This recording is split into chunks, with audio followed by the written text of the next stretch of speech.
Un autre point très important sur le fait d'exprimer ses besoins et comment ça va et de demander de l'aide lorsque nous traversons un moment difficile, c'est de marcher dans l'honneur. Alors je sais que c'est un sujet qui peut paraître extrêmement tabou, inconnu pour beaucoup de personnes, mais on croit en la valeur de l'être humain, en la dignité de tout être humain.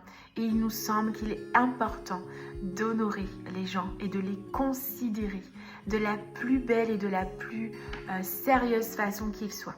Lorsque nous traversons des moments difficiles avec nos enfants, lorsque nous traversons des moments difficiles peut-être en tant que femme, avec des relations, des amis, des conjoints, etc., ou avec des aidés, il est important, s'il vous plaît, d'honorer la personne, de ne pas l'exposer.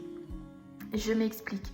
Il y a des moments qui peuvent être difficiles pour des mamans avec leur adolescent.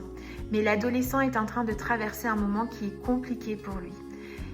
Apporter les besoins, communiquer les besoins d'une façon qui va aider et qui va construire, mais tout en protégeant le côté privé, le côté de la dignité de l'enfant, le côté de la valeur de l'enfant, ce qu'il ressent. Et ça, c'est extrêmement important.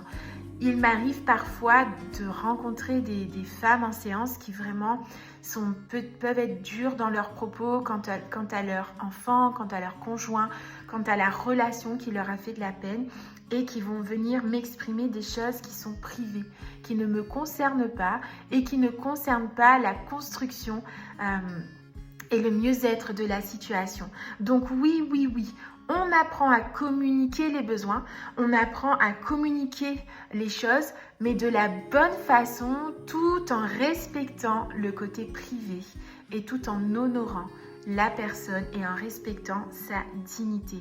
Les gens n'ont pas besoin de connaître tous les détails pour que la situation et les challenges soient appréhendés de la meilleure des façons. Je m'explique.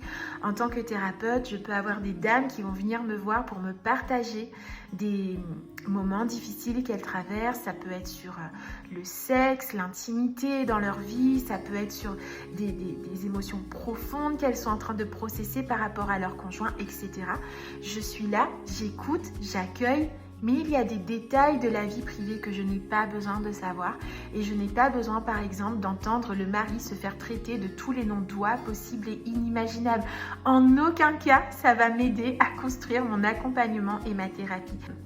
Un autre exemple que je vais prendre, mais lorsqu'il y a des besoins, il est important aussi de préserver l'enfant. De préserver ses besoins, de préserver qui il est, de ne pas coller des étiquettes. Donc oui, on apprend à communiquer les besoins tout en respectant, s'il vous plaît, l'intimité, la dignité et la valeur de cette personne.